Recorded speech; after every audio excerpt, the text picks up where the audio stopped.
A gente vai chamar outra pessoa muito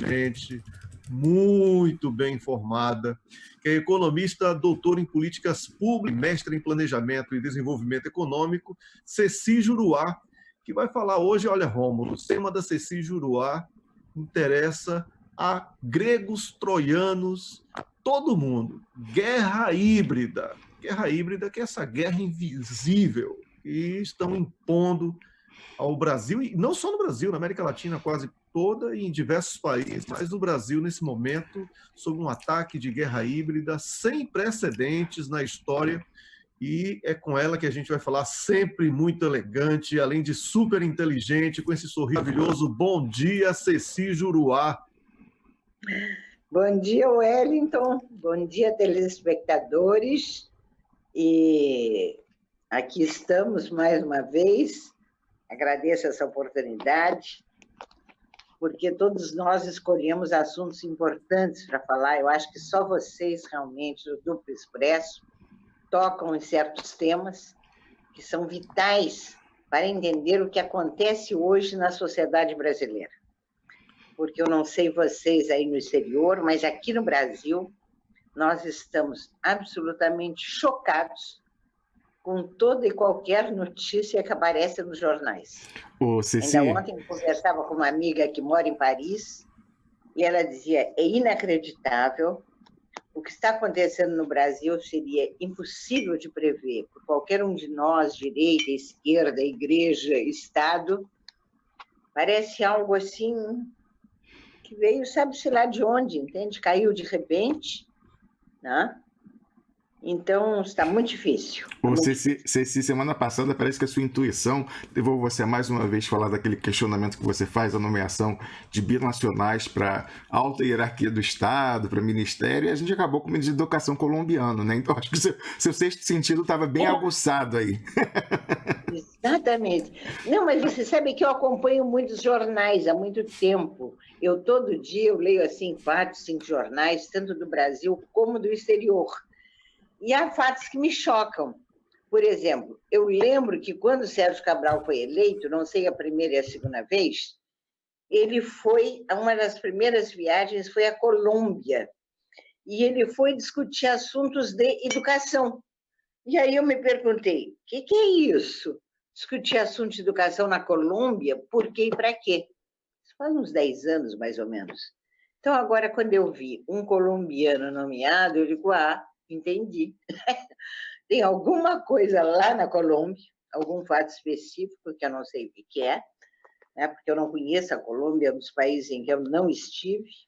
Eu só lembro da colônia que ela foi o país escolhido, não é aquele final da década de 90, início do século XXI, ela foi o país escolhido para sediar uma força militar, que eu não lembro também como é que se chamava, não sei se você sabe, era uma força militar para a América Latina, na ocasião em que se desenvolvia o Plano ALCA, ou seja, a União da América Latina do ponto de vista comercial e sob a direção dos Estados Unidos.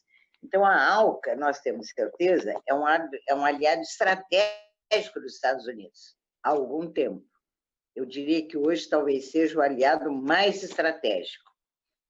Talvez seja por isso, talvez tenha a ver, entende? E eu acredito que os Estados Unidos, outra vez, eles estão jogando pesado, tanto em interromper a nossa industrialização, como também em dominar a nossa área cultural e educacional. Né? Mas isso é um plano antigo, é por isso que eu escolhi esse tema de guerra híbrida. Congelando, perdemos o sinal da Ceci aí, vamos ver se volta rapidamente. Enquanto ela não volta, Wellington, eu queria dizer o seguinte, quando você mencionou aí que esse tema o tema da guerra híbrida agrada a gregos e troianos, aí eu lembrei, recomendo a todo mundo a leitura da Ilíada, da Odisseia, mas na Ilíada era muito comum, né, os dois lados, cada lado tinha deuses diferentes, deuses do panteão grego apoiando, uns apoiavam, né, Afrodite apoiava os troianos, e aí Atena, apoiava os gregos, entre outros deuses também, e aí às vezes eles queriam aquela guerra indireta, né? Eles assim como se estivessem puxando as cordinhas, mas às vezes eles se empolgavam e desciam, aí eles incorporavam na pessoa, a pessoa começava a dar porrada e tal, e a guerra híbrida é meio parecida, né? Porque tem esse pessoal aí por trás que a gente não vê, os deuses você não enxerga muito bem, mas estão jogando ali com os marionetes, fazendo aqui, a gente só vê os homens brigando, mas quem está por trás às vezes possui essas pessoas, isso a gente não vê, né, Ceci? Pois é, mas agora vai chegar aí um deles, né? O Shannon. Ele vem aí nesse mês de dezembro, vai à Argentina e vem ao Brasil. Mas eu acho importante colocar isso na TV, no YouTube, que as pessoas vejam, porque me parece que o povo brasileiro está muito desinformado do que está acontecendo no Brasil. Eu não sei se ele ainda guarda ilusões, porque eu realmente, para mim é difícil ler o Estadão. Está com problema, Ceci Juruá. Você está assistindo ao programa Duplo Expresso, seu programa de informação através de entrevistas, comentários e atualidades. Eu não acredito que o Globo possa... Ceci, desculpe interrompê-la, é preciso que você retome. A sua internet está instável e está sendo interrompida muitas vezes a sua fala, por isso eu peço que você retome aí. Você estava falando que leu o Estadão e aí cortou. Que não consegue ler o Estadão, né, Ceci? Que não consegue, exatamente. Eu tenho muita dificuldade de ler o Estadão e ler o Globo. A internet está um pouco instável, mas acho que não é aqui em casa, não sei. Está chovendo muito no Rio, essa é a verdade também. Eu não sei se aí onde vocês estão está chovendo, mas aqui a chuva é forte. Aqui tem neve, então, tenho... menos 3 graus, menos 3 graus, Ceci, com neve. Mais quentinho dentro de casa, né? Estou vendo você com uma bela camisa, muitos livros aí. Mas, então, eu acho que o povo precisa saber. Quer dizer, não posso aceitar, como cidadã brasileira, que uma guerra esteja sendo movida contra uma nação que vai fazer 200 anos de independência, que tem 210 milhões de habitantes e que o povo esteja desinformado. Eu acho que nós temos essa missão nos próximos anos, é de dizer a cada brasileiro, uma guerra está sendo movida contra nós. É uma guerra diferente, é uma guerra não convencional, você não sabe, mas há nações e grupos de pessoas que nos consideram inimigos e que estão constantemente dirigindo ataques ao Brasil e a cada um dos brasileiros. Ô, Ceci, eu preciso interrompê-la para pedir aproveitar aí o calor do seu comentário e a sua inteligência. Eu recebi a informação de que o seu tema seria guerra híbrida. Eu, obviamente, busquei me inteirar se tinha alguma novidade sobre o assunto, um assunto que eu e Rômulo aqui somos muito dedicados, não só eu e Rômulo aqui do Duplo Expresso. E uma terrível constatação da minha parte, sabe qual foi? É que o pessoal que pensa no entreguismo, em um Brasil colônia, é quem mais escreve e publica sobre guerra híbrida, e eles são capazes até de dizer que o Brasil é uma ditadura comunista bolivariana. Eu nem sei que diabo é isso que eles inventaram. Então, é preciso que pessoas inteligentes como você, como Pepe Escobar, que é um lista renomado e que já esteve aqui no Duplo Expresso algumas vezes, comentando, está sempre em contato nos bastidores aqui com a gente, com o Rômulo principalmente. Eu falo com ele sempre que quero, e ele sempre está disponível para conversar. E outras pessoas, outras inteligências, produzam conteúdos escritos sobre o conceito de guerra híbrida, o que é, como prevenir. Porque, Ceci, é um serviço muito útil nesse momento onde a comunicação social ela é uma anestesia reforçada, mas é uma anestesia reforçada para que esse estágio de letargia atinja índices tão elevados como esse que chamou a atenção da sua França.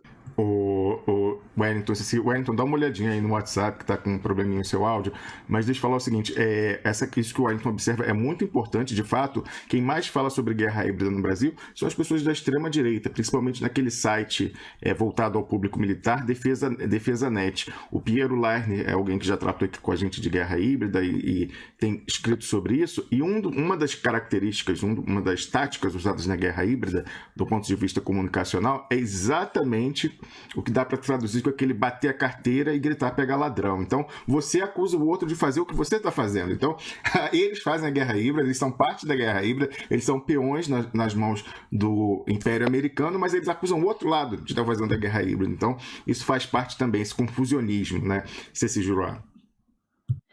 Porque existe um ditado antigo, né? Que na guerra, a primeira coisa que desaparece é a verdade. Né? Então, e os Estados Unidos, eles são exatamente bem equipados em matéria de guerra psicológica.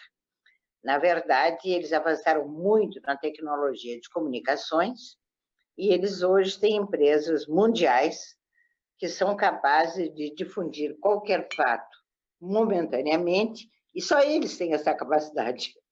E eles têm também, né, instrumentos à sua disposição que permite saber o que eu estou dizendo agora, o que você está dizendo agora.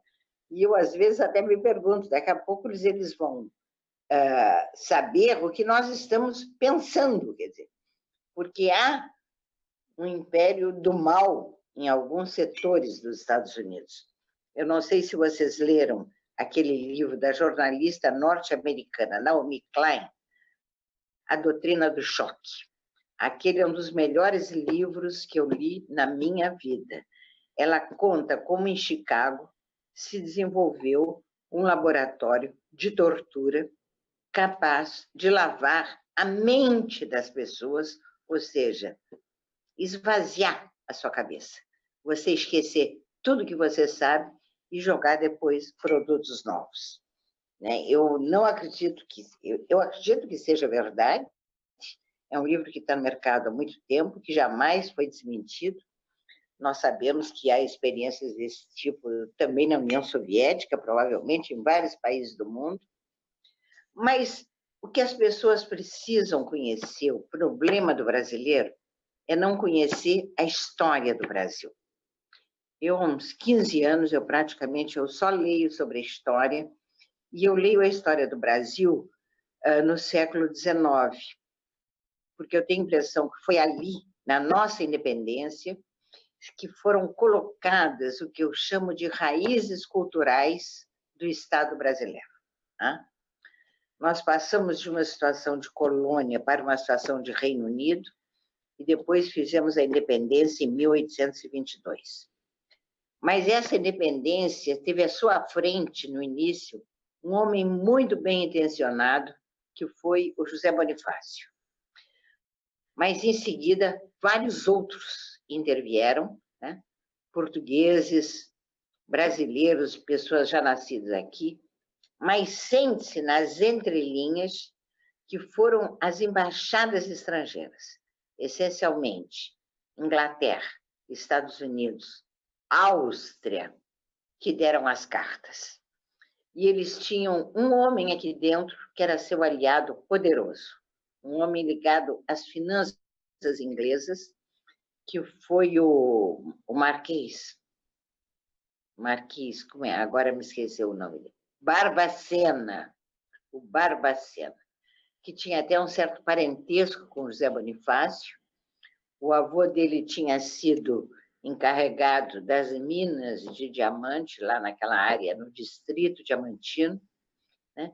E ele era o nosso interlocutor junto à Inglaterra, negociando o tratado que nós precisávamos assinar para que eles reconhecessem a nossa independência. Foi ele que contratou o Cochrane para vir dirigir a nossa primeira esquadra. Não sei de quem surgiu a ideia de dar o título de Marquês a esse Cochrane. Na verdade, era um pirata, um mercenário dos mares. Então, eu senti claramente, analisando a independência, que havia dois poderes. Um Dom Pedro I e o outro um poder invisível, né?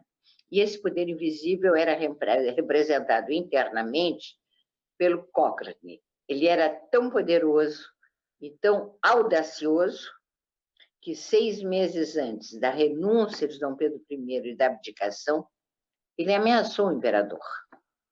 Cuidado, cuidado, você talvez não se dê bem, não esqueça o que já aconteceu na sua família, você pode ser retirado do seu cargo, você pode ser preso. Você imagina, em 1831, um homem que tinha sido convidado, inclusive, para ser ministro do penúltimo gabinete de Pedro I, ameaçar o imperador. Isso está colocado nos livros, entende? Então, eu digo, um homem desse, para fazer o que está fazendo, ele tem que ser muito forte, ele tem que ter costas quentes. E esse homem era o Marquês de Barbacena. Depois eu descobri que ele esteve antes na Bahia, e eu li a vida dele. Acho que foi o Calógeras que fez um livro sobre ele. Na regência, ele foi chamado novamente pelo padre Feijó, foi o nosso representante na Inglaterra, negociou o primeiro decreto para a instalação de uma linha ferroviária no Brasil, ganhou as minas de Tubarão, as minas de ferro, e uma linha ferroviária. Porque eu estava estudando estrada de ferro. E estrada de ferro, naquele século XIX, ela conta tudo, porque foi a primeira grande instituição empresarial capitalista. Foi a primeira grande sociedade anônima. Os capitais se organizaram em torno da construção ferroviária. Grandes lucros foram feitos na ocasião. Ceci, e aí, olha que... Ceci, desculpe. Ceci, olha que a nossa equipe é espetacular, que o Carlos Krebs está mandando avisar que é Felisberto Caldeira Brant Pontes de Oliveira Horta, nascido em 1772 e falecido em 1842, conhecido como Marquês de Barbacena, que foi um militar, diplomata e político brasileiro. E ainda vai disponibilizar aí para o público um link falando um pouco sobre o livro que você mencionou.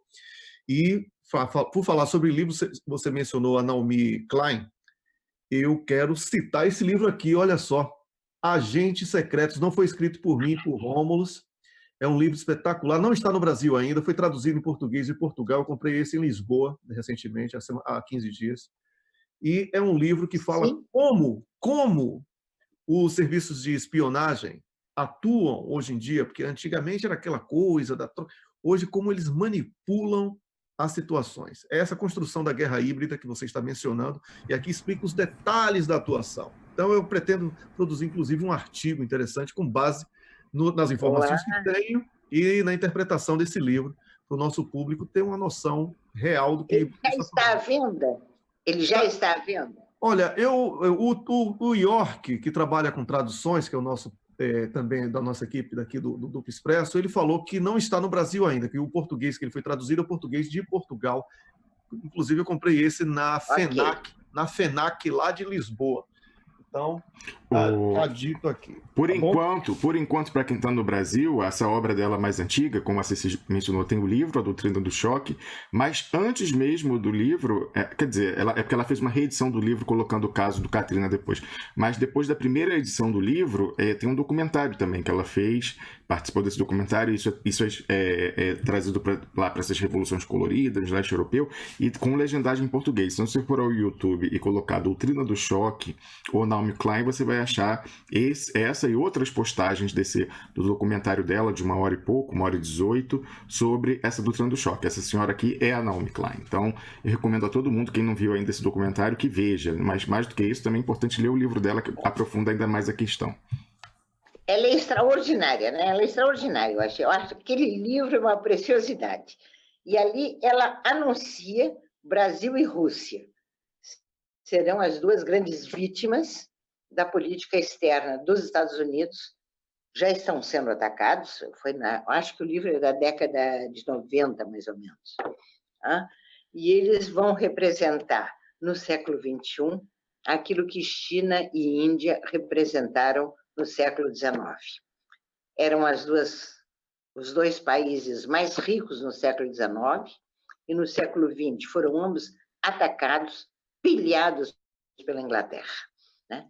Então, a Naomi, neste livro, A Doutrina do Choque, ela diz que o papel representado por Índia e China junto ao Império Britânico será um papel semelhante, Brasil e Rússia terão um papel semelhante àquele que foi representado por Índia e China no século XIX, ou seja, pilhagem absoluta e total, né?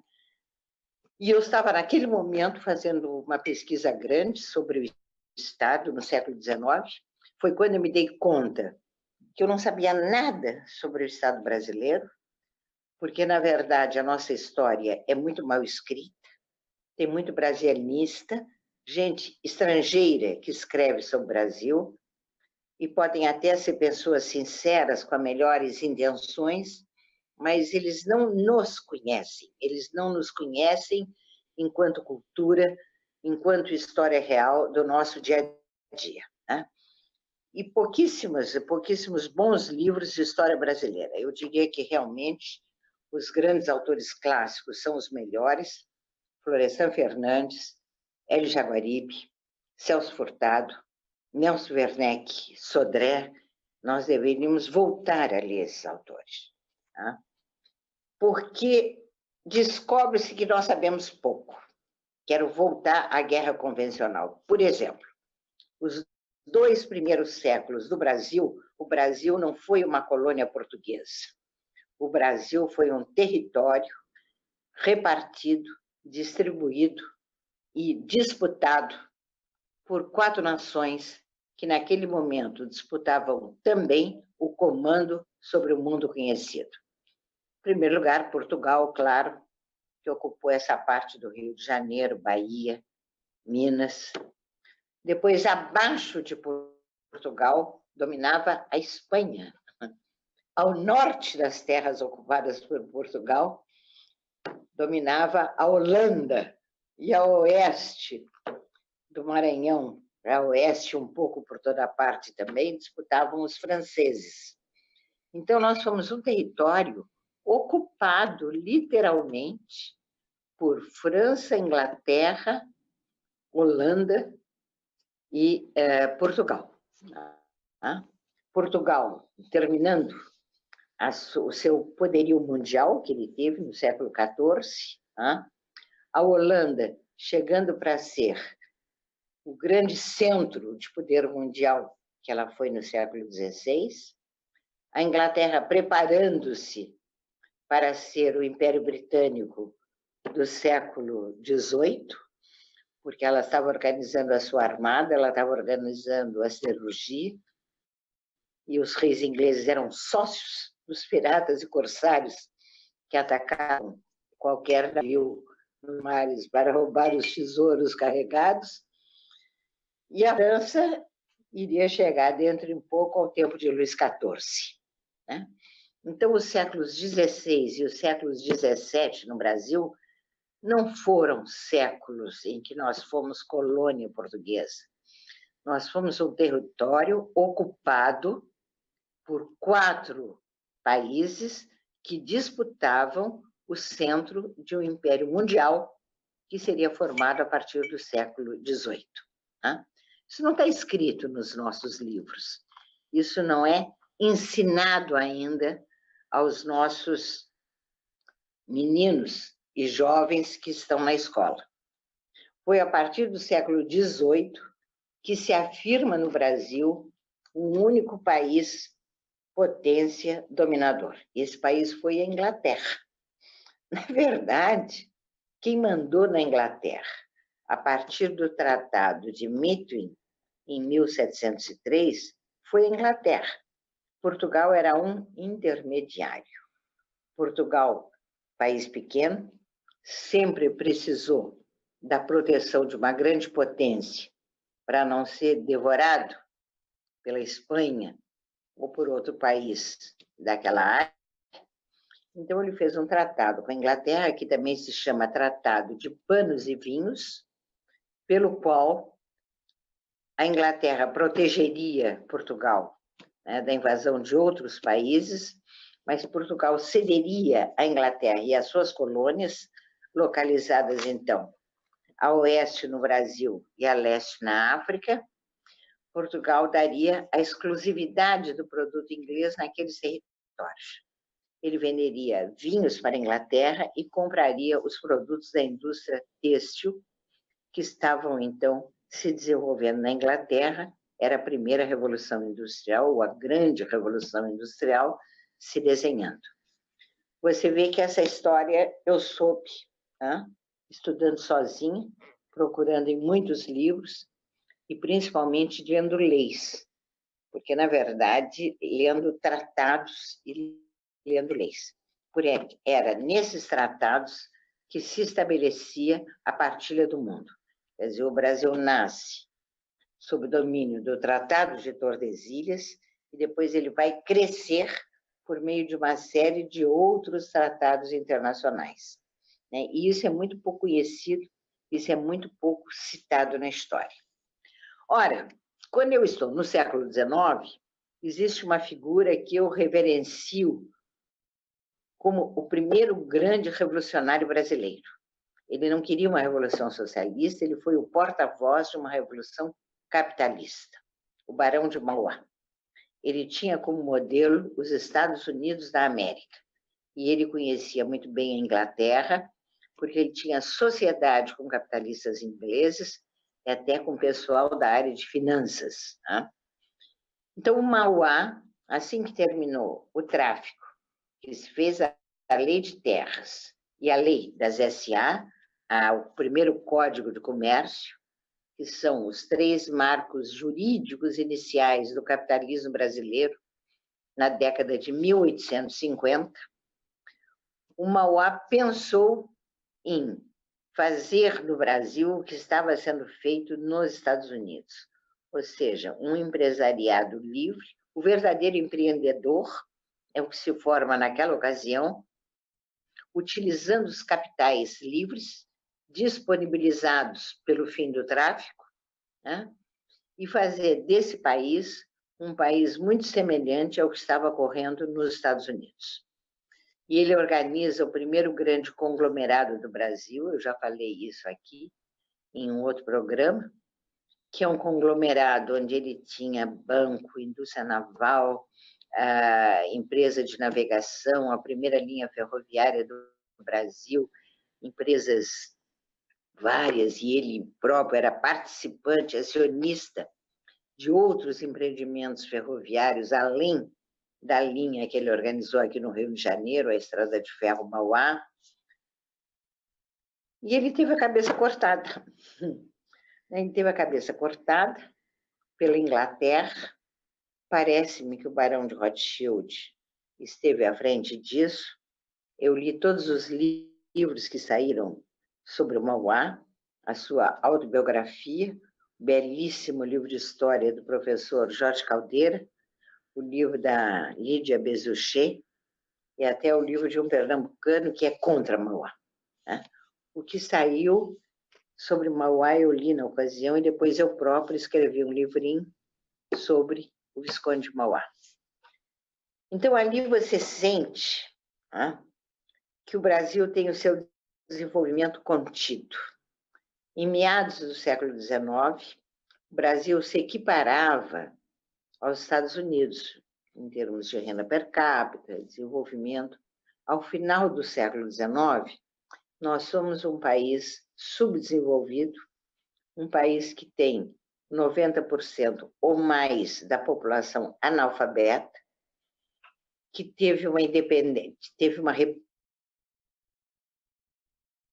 Pequeno travamento, mais uma vez, na conexão da Cecília Juruá, um comentário espetacular, diga-se de passagem, daqui a pouquinho ela vai voltar e eu vou pedir para que ela retome essa fala. Wellington, o que ela fala aí da questão da destruição dos capitalistas brasileiros, começando com essa história emblemática do Visconde de Mauá, que é uma história que, como ela fala, não é contada, isso é fundamental. Se você tivesse lido o que a Inglaterra se juntou com seus prepostos locais no Brasil para fazer com o Visconde de Mauá, não seria tão estranho você ver o que os prepostos locais, junto com os Estados Unidos, fizeram para quebrar as empreiteiras brasileiras, o Ike Batista e outras diversas pessoas. Então, é um exemplo histórico que ajuda a gente a compreender isso. Então, é muito importante esse resgate que a Ceci faz. Acho que já voltou o sinal dela, Ceci. Já voltou, Ceci. Vamos precisar depois conversar um pouco fora do ar sobre a sua conexão. Apesar da chuva, o seu comentário não pode ser interrompido por questões tecnológicas. Temos que resolver isso, Ceci. Pois é, mas o que acontece é que não é problema meu, eu acho, é do prédio, entende? Quer dizer, eu tenho Wi-Fi na casa inteira, mas não é meu particular. Quer dizer, o meu não falha nunca, se você quiser.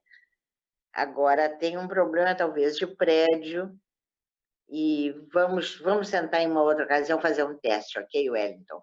Mas eu estava falando, não é prepostos, não. O que teve no século XIX, depois que eles derrotaram Mauá, enquanto eles estavam liquidando os negócios no Mauá, nota-se, eu notei, a existência de testas de ferro.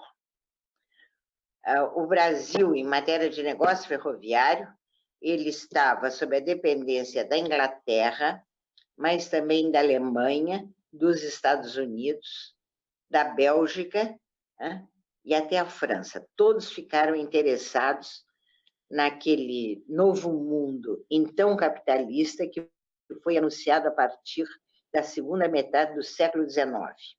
E eles não agiam diretamente, eles agiam por intermédio de testa de ferros. Tem um José Teixeira, José Soares Macedo, eu vou em outra ocasião dar o nome correto dele, porque as ferrovias, não havia...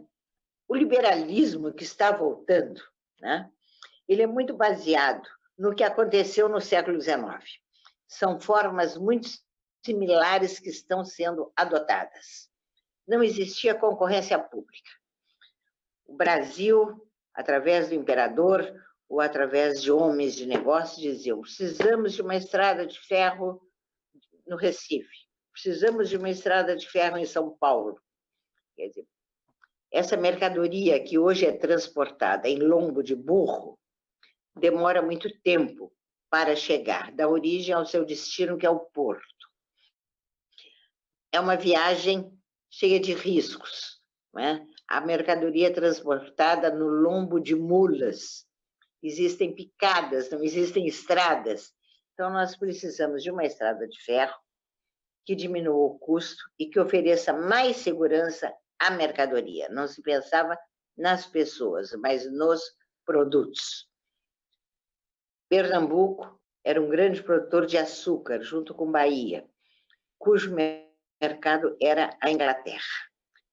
Mas eles tiveram muito cuidado já naquele momento e eles utilizaram testas de ferro.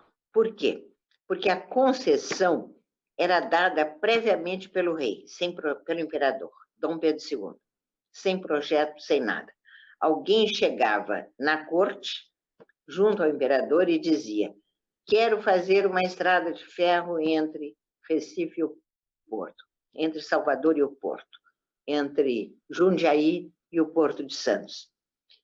E o imperador dava concessão através de um decreto, né? Com esse decreto na mão, né, o concessionário ia a Londres e colocava aquela concessão, organizava uma empresa estrangeira com acionistas ingleses, basicamente, mas também de outros países.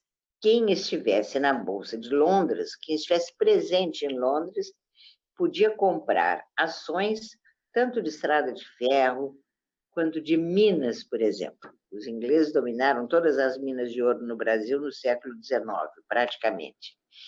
Mas quando se dava a concessão, você dava o direito de organizar a empresa, entende, Wellington? Não tinha um projeto. Tá? Era uma carta real, era um monopólio real que as pessoas recebiam. Então, com aquele papel, eles iam organizar uma empresa no estrangeiro, lançavam ações e já ganhavam muito dinheiro inicialmente. Depois é que eles contratavam o projeto e um empresário estrangeiro, os primeiros, que viria ao Brasil fazer as medições, estudar o terreno e construir propriamente a estrada de ferro. Quer dizer, isso você só aprende estudando estrada de ferro, é impressionante, porque foram as grandes obras do século XIX. E aí você descobre que havia brasileiros, havia pessoas que estavam aqui, que ganhavam essa carta de concessão, mas, na verdade, não eram eles que iriam tocar o projeto. Eles iriam para Londres entregar a outros aquela concessão. E você descobre que muitas, inclusive a estrada de ferro importante entre São Paulo e Rio Grande do Sul, que foi dada às vésperas da implantação da República, nos dias finais da República, elas eram recebidas certamente por testas de ferro, porque eram pessoas que ganhavam muitas concessões sucessivamente. E há um historiador, o Evaldo Cabral de Melo, que eu gosto muito, não é? Que chama estes homens caçadores de concessões. Ele diz que se instalou na corte no Brasil uma verdadeira advocacia comercial, não é? Onde os favores do imperador eram disputados com dinheiro, entende-se, né? Por um certo número de pessoas que ele denomina caçadores de concessões. Então, já se desenhavam ali os vassalos das nações estrangeiras, aqueles que operavam não pensando no povo brasileiro, na independência do Brasil, na soberania nacional, mas operavam a serviço dos capitalistas estrangeiros. Quer dizer, essa é a nossa origem, essas são o que eu chamo raízes culturais do Estado brasileiro, que foram constituídas no século XIX, o primeiro século em que o Brasil tornou-se uma nação emancipada politicamente. Porém, emancipada e submetida a um duplo poder. Existia o poder de fato, que era o imperador com os seus ministros, o seu parlamentarismo, e existia um poder invisível, que se mexia nas sombras do poder, que era altamente corruptor, não só no Brasil, mas em outros países da América Latina. Isso está em vários livros que eu também consultei. Existe um autor importante, que é o Marcos Kaplan, que estudou especificamente o Estado na América do Sul, não é? E ele repete isso com muita tranquilidade. Então, a nossa história no século XIX foi a história de uma nação subjugada a um poder invisível que todos que estudam a fundo a história sabem que se localizava em Londres, centro do Império Britânico, um império fantástico, que é do Ocidente ao Oriente, e que produziu uma grande riqueza internamente, mas uma periferia extremamente pobre, extremamente sacrificada em função das ambições imperiais. A China, particularmente, me corta o coração cada vez que eu leio o que aconteceu na China e na Índia naquele século XIX.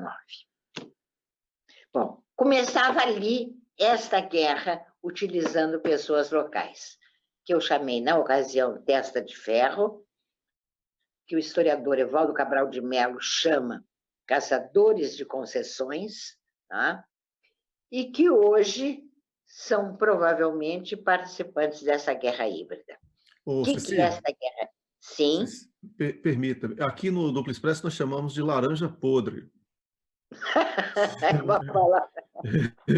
Olha, isso é uma pergunta se você falar sobre guerra. O José Carlos de Macedo Soares, é esse aí que você falou, que nasceu em São Paulo em 1883? Não. É um José Teixeira, é lá do século XIX. O Macedo Soares foi embaixador do Getúlio. Ah, isso, exatamente. Porque eu estava achando a história um pouco, que você parece. Não, O Teixeira você não gostava muito, e esse Macedo aqui apoiou Getúlio não é? exatamente. Isso, E é. há uns 3 volumes que foram editados há poucos anos pela Fundação do Itamaraty, Pensamento Diplomático Brasileiro, que eu acabo de ler a semana passada. Eu faço leitura dinâmica quando eu faço minhas pesquisas.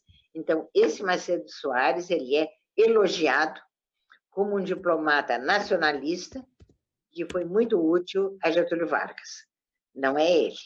Este outro é um mineiro, eu prometo depois te enviar exatamente o nome dele, não é? E ele foi, quer dizer, eles estavam atrás, os ingleses estavam atrás, eles tinham mapeado É porque a desde o gente século precisa criar um prêmio, a gente precisa criar um prêmio com o nome dele para atribuir aos contemporâneos, né, nossos agora. Não, O prêmio vocês só não Teixeira. podem ser premiados. Não, o prêmio Teixeira de entreguismo, entendeu? O prêmio, ele não era entreguista, ele não era vendedor de concessões.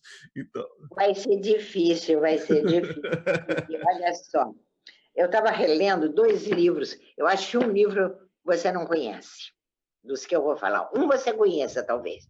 É o Guerra Híbrida, que saiu por um russo, um livrinho pequeno, em que ele conta o que é a guerra híbrida. Andrew Coríbico, ele é americano, mas mora na Rússia, Ceci. Inclusive, a gente está em contato com ele, um contato que nos possibilitou o Pepe Escobar. Inclusive, depois da eleição brasileira, ele chamou a gente para participar do programa semanal dele de rádio lá na RT, ele tem na Russia Today, que é a rádio, enfim, a empresa de comunicação do Estado russo, para a gente comentar, só que eu só vi isso depois. Mas aí ele falou que na próxima vez que tiver algum comentário sobre o Brasil, ele vai chamar a gente aqui para comentar. Aquele livro é brilhante. Eu ganhei aquele livro de uma amiga.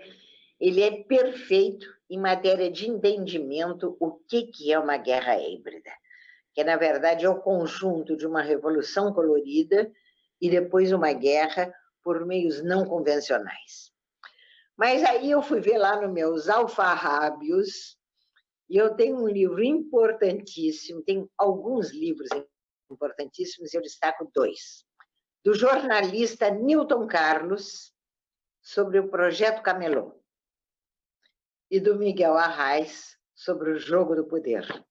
Livrinho que o Arraes lançou no Brasil em 1981, quando ele retornou, graças àquela anistia ampla, geral e restrita. E o Newton Carlos foi um jornalista. Né? O Miguel Arraes, ele diz com muita clareza que este golpe de 64, que o afastou do Brasil, assim como dezenas de brasileiros ilustres, né, causando um prejuízo enorme à cultura brasileira e à universidade brasileira, aquele golpe começou alguns anos antes, diz Arraes. E estes anos antes foram em 45. E eles foram pensados, arquitetados pelos Estados Unidos. A primeira grande medida de impacto foi a deposição de Getúlio, alguns meses antes de acabar o governo dele, em 45. Deposição que dizem alguns, em história nunca se tem muita certeza. Eu digo que eu trabalho principalmente com hipóteses, porque os fatos têm muitas versões, principalmente em um momento de guerra, como o momento que nós estamos atravessando. Então, a versão que me parece correta é que Oswaldo Aranha participou daquele primeira derrocada de Getúlio, porque ele era muito amigo dos Estados Unidos. E havia o temor de que o Getúlio estava realmente pensando em se perpetuar outra vez no poder. Eu não sei se é verdade. Mas o fato que houve, que é verdade, nós sabemos, é que em 1947, ou 48, naqueles 2 anos, o Partido Comunista foi tornado ilegal. E o Partido Comunista era importantíssimo no Brasil. Tão importante que foi o partido mais votado nas eleições de 45, mais votado no Rio de Janeiro. Quer dizer, havia aquela figura lendária do Prestes, havia tido a devolução de Anita Prestes para a Alemanha e a sua execução lá. E, por outro lado, o Partido Comunista, há quem lembre dele como a grande escola de ensinamento da história econômica do Brasil. O nosso primeiro grande historiador não foi o Caio Prado Júnior. Embora o Caio Prado deva ser respeitado, o primeiro grande historiador brasileiro foi o Roberto Simons, com aquele livro História Econômica do Brasil, que é o primeiro livro. Mas historiador com um viés efetivamente nacionalista foi Nelson Werneck Sodré. O Nelson Werneck Sodré fez uma dezena de livros absolutamente fantásticos para a época e para a ocasião em que ele viveu. E ele era um membro do Partido Comunista, né? E eu tenho pessoas que contam que naquela época, naqueles anos 40, 50, o Partido Comunista ele tinha grupos de estudo, de análise e de ensinamento da história do Brasil para as pessoas mais simples, para o operariado em formação. Então, quando o partido é colocado fora da legalidade, interrompe-se esse processo, que foi muito importante na formação dos primeiros sindicatos brasileiros. Eu lembro das reuniões que haviam na BI nos anos 50 e nos anos 60, quando Brizola e outros, né, falavam sobre a história do Brasil para multidões naquele grande editório onde cabem até 500 pessoas no centro do Rio de Janeiro. Então, o partido tinha também, o Partido Comunista, tinha 2 jornais, Novos Rumos e o Semanário. Semanário, é isso? Um era Novos Rumos e o outro era... Tem que olhar aqui, Ceci. Não faça pergunta difícil. Mas então o partido tinha 2 livros. Hein? Não, nada. Pode seguir, Ceci. A pergunta, assim, quando a pessoa faz assim, qual eu não sei o que tal, em inglês, né, método socrático, esse aí que o pessoal faz, assim, chama cold shot, que você pergunta assim do nada, pá, qual eu não sei o que tal. Aí ela pega a gente com a calça curta, né, Wellington? É o jornal de Bento Gonçalves, é isso aí, Ceci? Não. Então não é o... Então... Novos Rumos. Novos Rumos. Novos Rumos. E o outro era Semanário, eu vou lembrar, desculpe, como eu disse, o ano passado eu estive doente e eu passei... encontrei um artigo aqui, na ilegalidade, o PCB lança 2 jornais, Voz do Operário e Terra Livre. 19 de fevereiro de 1949. São esses ou... mas posteriormente, nos anos 50, com Getúlio, ele lançou Novos Rumos. E depois vocês vão achar, e eu também vou procurar e vou achar. Eu não tenho os jornais. Eu lembro... posso garantir que não era a revista Cruzeiro, só para o público ficar... Quando eu cheguei à Faculdade de Economia, é que se discutia esses jornais. E uma das críticas que os comunistas fizeram ao Juscelino foi uma industrialização que eles chamaram errada, porque nós deveríamos começar, como a União Soviética, produzindo primeiro os bens de capital, as máquinas e o equipamento, para só depois produzir bens de consumo.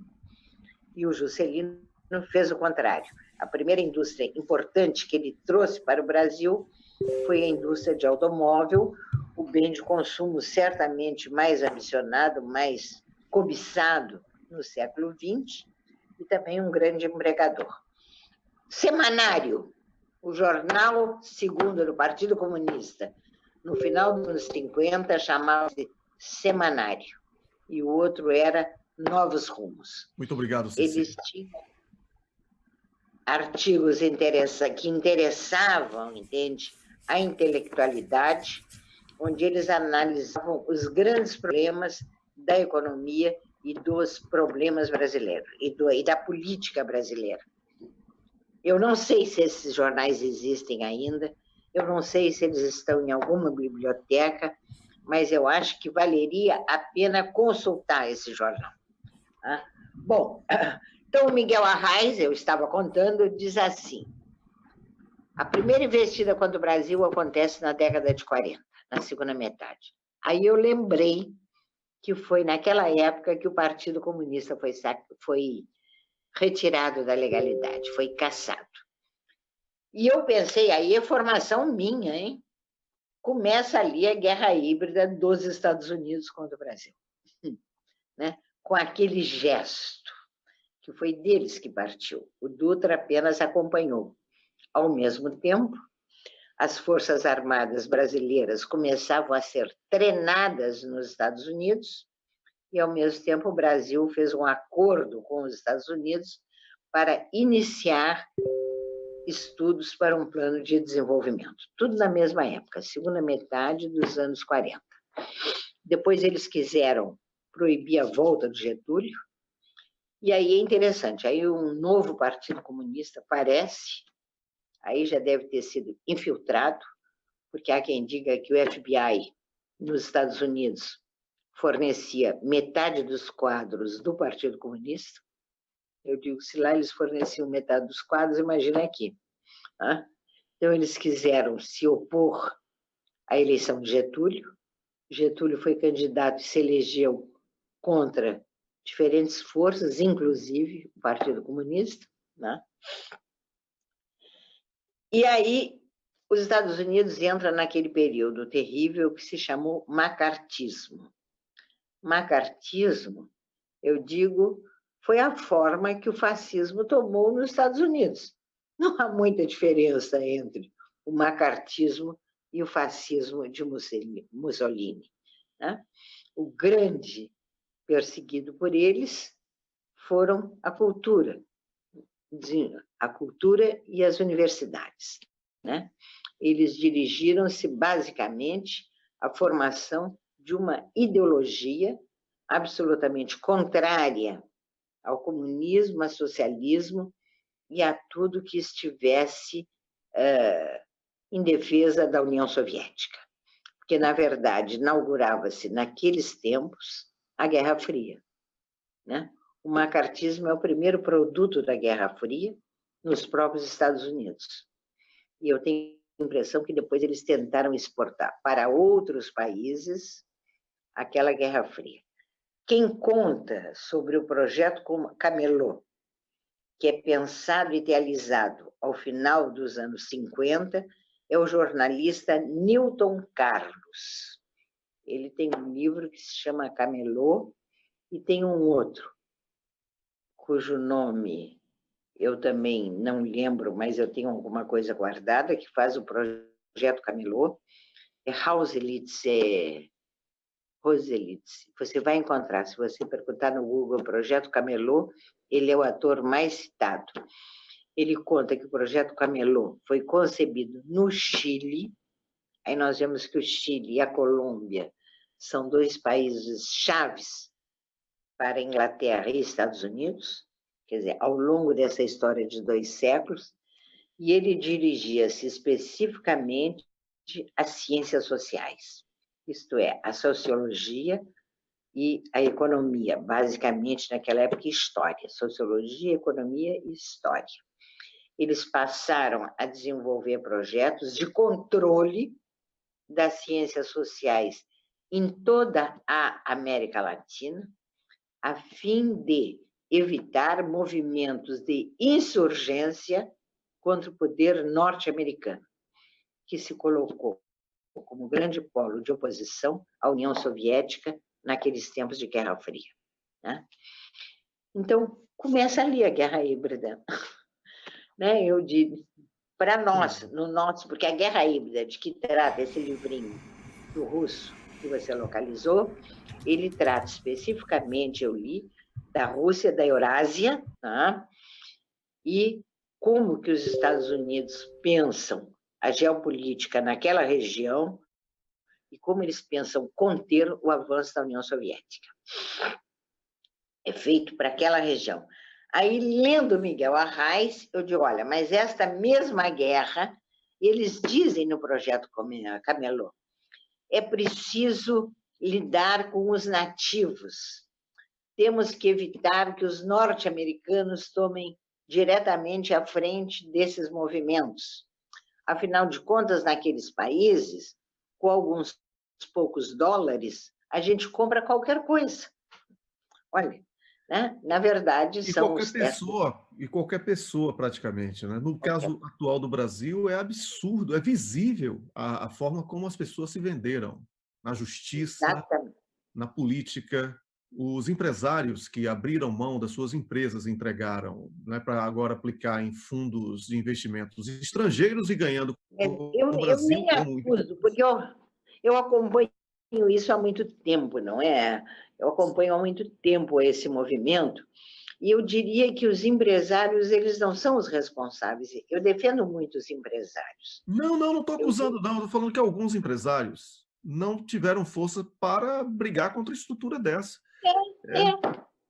Tiveram que se porque entregar. é o caso do Mauá no século XIX. Eles conseguem levar Mauá, o homem mais rico da América do Sul, eles conseguem levar Mauá à falência.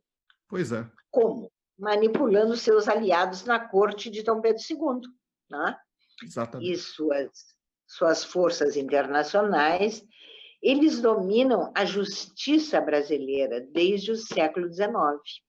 O Mauá tentou recuperar um dinheiro que ele havia investido na Estrada de Ferro Santos-Jundiaí, que era dele. Ele avançou o dinheiro através do seu Banco Mauá para que as obras não parassem. Depois ele tenta, na justiça, recuperar esse dinheiro. Leva 10 anos enrolando a justiça brasileira. Mandam para Londres. Aí, em Londres, o projeto está prescrito. Eles consideram prescrição. Aí ele volta para o Brasil e ele perde. Quer dizer, ele tinha ganho no Tribunal Superior no Rio de Janeiro, eles devolvem a ação para um tribunal secundário na Bahia e eles dão ganho de causa aos ingleses. Então, essa manipulação da justiça não é nova. Ela aconteceu no Brasil no século XIX. Ela tem origem nos Estados Unidos. Há um livro, Os Magnatas, que eu reconheço também, que vocês leiam, ele continua sendo vendido aí nessas estantes de livros, entende? Ele conta que os primeiros magnatas norte-americanos, no aço, nas estradas de ferro, no petróleo, tá? Eles viajavam com malas de dinheiro em espécie para ganhar qualquer causa que se apresentasse nos tribunais dos Estados Unidos. Está escrito, esse livro eu tenho também. Tá? E se vocês quiserem, eu, na volta, depois desse Natal, eu tiro xerox de alguma dessas capas e mando para vocês. Talvez vocês encontrem através daquela empresa norte-americana que faz comércio eletrônico de livros, eles existem. Então, o Miguel Arraes fala também do projeto McNamara, de fins dos anos 60. Olha só, resultado do golpe de 1964. Ele diz, McNamara, general, fez um projeto onde ele chama as Forças Armadas Internas da América Latina como forças complementares. Ele diz claramente que elas deveriam ser direcionadas para a segurança interna. Elas devem ser usadas como polícias contra as populações locais, para evitar aquela insurgência, para evitar que os partidos, os países e os povos se mobilizem por aquela que é uma aspiração antiga de todos nós, independência, soberania, desenvolvimento com justiça social. Então, o McNamara, já no século XIX, ele esboça o papel que os Estados Unidos gostariam para os militares da América do Sul. Forças complementares voltadas para a segurança interna. Por quê? Porque a segurança externa de nossos países deveria ficar a cargo dos Estados Unidos, segundo a doutrina Monroe, lá dos anos 1820. Ou seja, os Estados Unidos, na sua política internacional, eles seguem claramente o modelo inglês. Né? Porque o modelo inglês também, a Inglaterra se colocava como protetora, que ela foi de Portugal, e através dessa proteção, ela dominava as colônias de Portugal, do ponto de vista econômico, do ponto de vista militar. Sim, Wellington. Ceci, é o seguinte, uma pergunta. O McNamara que você está falando é o mesmo que foi secretário de defesa de Lyndon Johnson? É isso aí? Sim, nos anos 60. O York, que é o nosso que está aqui na produção do programa também, e da nossa equipe, ele falou que ele não era militar. Ele foi secretário de defesa, mas ele não era militar. Ah, né? Pode ser. Então, pode ser que ele não fosse. Ele é o McNamara dos anos 60, que foi secretário. Isso, lá da Guerra do Vietnã também. Ele esteve lá com aquela visão equivocada sobre a Guerra do Vietnã, inclusive. Pois é. Talvez por isso eu tenha colocado esse apelido general, tá? O livro de Miguel Arraes chama-se Jogo do Poder. Ele analisa especificamente a nação, a soberania. Tá? Pois é. É um livro muito interessante. Em 1981, se não me engano, editora Alfa Ômega. Que memória, Ceci. Invejável. Quer dizer, admirável, porque a inveja é um sentimento ruim. Ceci, eu quero agradecer você foi uma... Wellington, seu som tá horroroso. Vê aí, alguma coisa aconteceu, eu não tô entendendo nada que você tá falando agora. Deu uma piorada braba aí. Enquanto você conserta aí, eu queria mostrar algumas referências que eu fui colhendo enquanto a Ceci falava.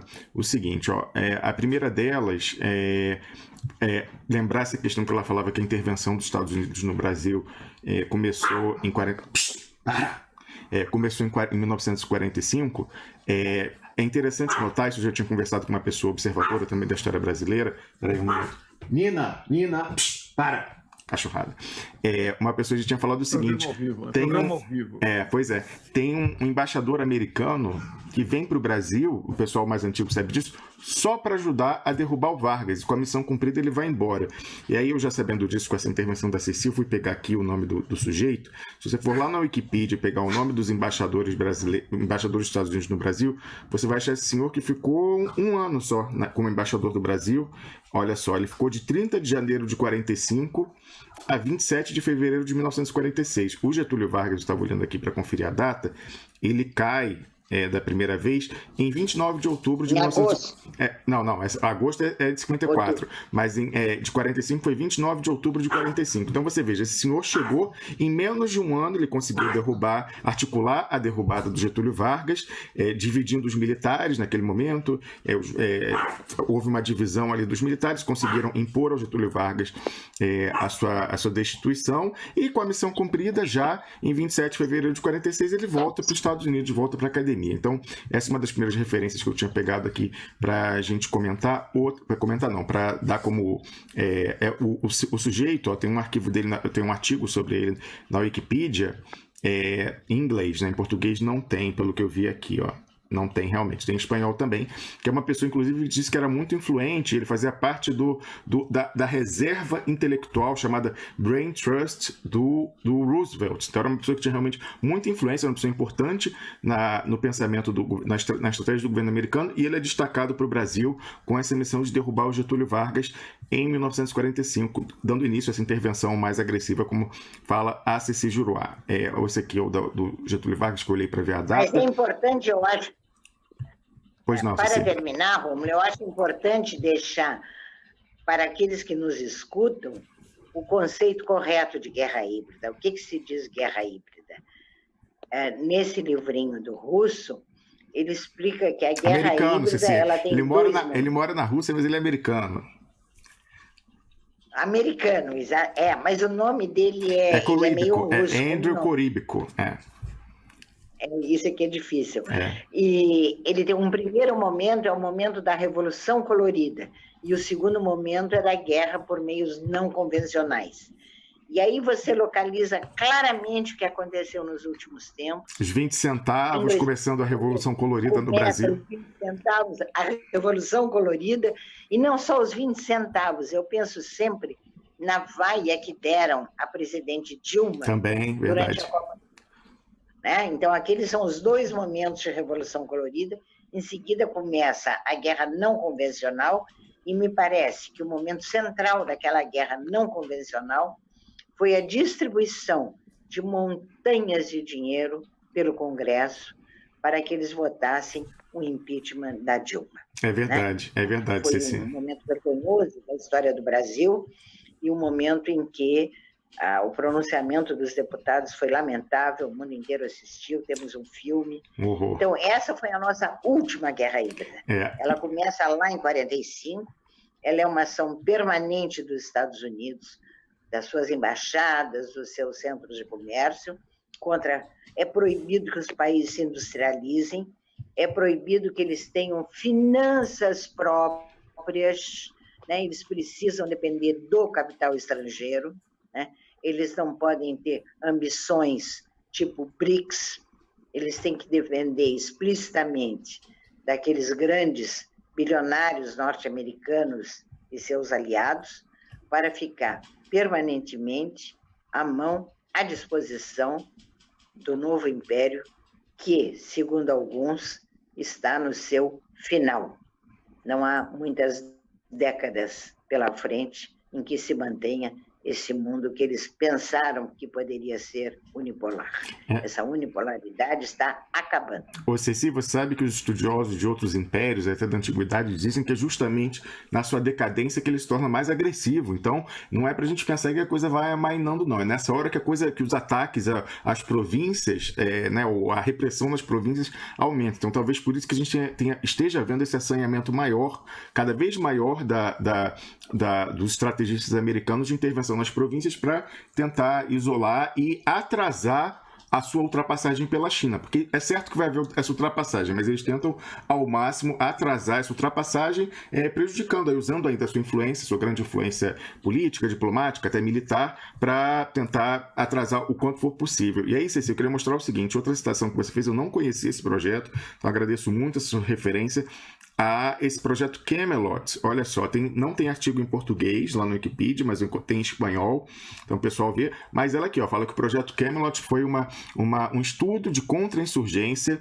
iniciado pelos Estados Unidos em 1964, e fala que era justamente voltado aos países, às ciências sociais de países da América Latina, para eles poderem prever o debate intelectual e ver no que aquilo ia desdobrar. E aí falou que em 1965 ficou pública essa informação de que o projeto era financiado tinha financiamento militar dos Estados Unidos e começou a ser criticado nos países da América do Sul como algo imperialista, e aí o projeto foi então descontinuado pelo Departamento de Defesa apenas ostensivamente, mas ele fala que o mesmo tipo de pesquisa permaneceu, mas agora mais discretamente, a partir de mesmo depois de 65. A gente tem que lembrar, Ceci, no caso do Brasil especificamente, que tinha aquele negócio, o IPES e o IBAD, que receberam financiamento de fora também, comprovadamente, para eleger o pessoal ali na antevéspera do golpe. Então isso já é algo antigo, e certamente isso tudo aí está encadeado, né? Uma parceria público, a intervenção de fora no Brasil é uma parceria público-privada. Você tem esses interesses econômicos fortes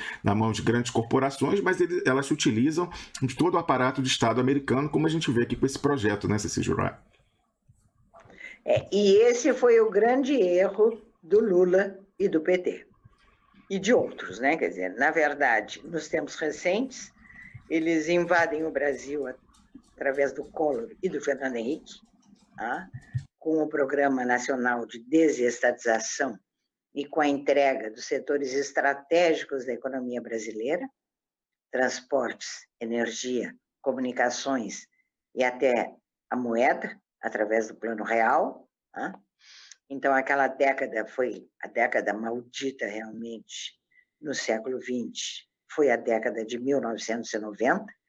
É incrível, um patrimônio acumulado durante 50 anos, entregue em saldo, liquidação, a preço de nada, a estrangeiros. O Lula e a Dilma podem ter feito vários erros em seu governo, mas eles não fizeram uma privatização selvagem como aquela do tempo dos Fernando Henrique. Eu fiz até um artigo muito bonito, eu vou ver se eu mando depois para vocês, sobre as ilusões do Lula. Eu digo, o Lula está no início do governo, ele está se candidatando a ser um Saddam Hussein. Ele está todo feliz, todo alegre, comemorando o dinheiro estrangeiro que chega, e houve anos em que chegavam de 70 bilhões a 100 bilhões de dólares, né, capital estrangeiro entrando no Brasil, o Lula todo sorridente, comemorando como se aquilo fosse algo de bom, e eu vi aquilo como algo péssimo, porque, em primeiro lugar, nós não precisávamos daquele dinheiro, em segundo lugar, eles compravam barato, eles encontravam por aqui dos empresários privados, aquela moeda, em certo momento, era uma moeda podre, isto é, impressa, sem lastro, ouro. Por outro lado, também, nós não tínhamos base monetária suficiente para suportar aquele volume de entrada de capital estrangeiro. Eu digo que o cobertor era curto para o colchão disponível, entende? Como é você tendo 280, 250 bilhões de reais como base monetária, como é que você suporta a entrada de 70, 80 ou 100 bilhões de dólares? Impossível. Tá? Você não pode trocar aqueles dólares pelo real, senão você inflaciona, você dobra a base monetária. Então, o governo era obrigado a trocar por real e depois recolher aquele real através de títulos da dívida pública. É assim que se amplia a dívida pública no governo Lula e Dilma. Ninguém dizia nada. Os jornais de conta, a academia fazia cara de paisagem, os jornalistas cara de paisagem.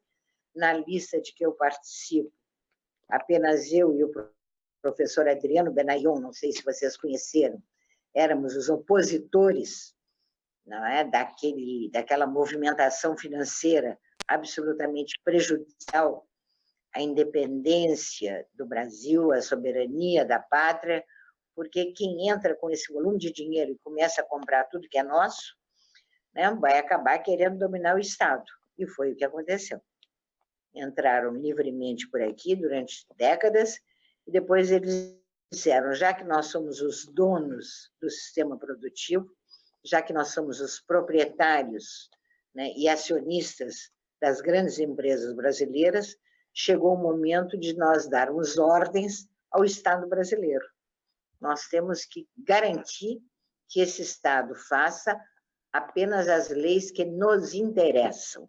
E aí vem a guerra híbrida, que começa em 2013, o golpe de 2016, e agora essa eleição que, segundo o meu entendimento, foi cercada de ilegitimidades, porque houve clara intervenção de atores de países estrangeiros em assuntos internos da sociedade brasileira. Não adianta argumentar, mas eu acredito que nós devemos esclarecer o povo brasileiro as razões que nós temos para julgar que essas eleições não foram legítimas. Elas foram um verdadeiro atentado à soberania nacional, que, na verdade, pertence ao povo e não ao governo. O governo é um delegado do povo, e o povo exerce essa soberania através do voto popular. Essa é um pouco a minha visão dos tempos atuais. Ceci, se isso é um pouco a sua visão, nossa, eu vou ter que estudar muito mais do que eu pensava. Eu sou muito grato a você, eu tenho certeza que o público também, por essa participação maravilhosa sua aqui no Duplo Expresso, por esse importante encontro entre informações sobre a história de um passado recente, mas muito escondida, e a história dos dias de hoje, essa história que nós estamos vivendo e que temos que escrever também antes que escrevam por nós. É isso, Ceci? Muito obrigado e eu espero você aqui na próxima semana. Muito obrigado, Wellington. Obrigada, Rômulo, também. E boa semana para vocês. Até a próxima.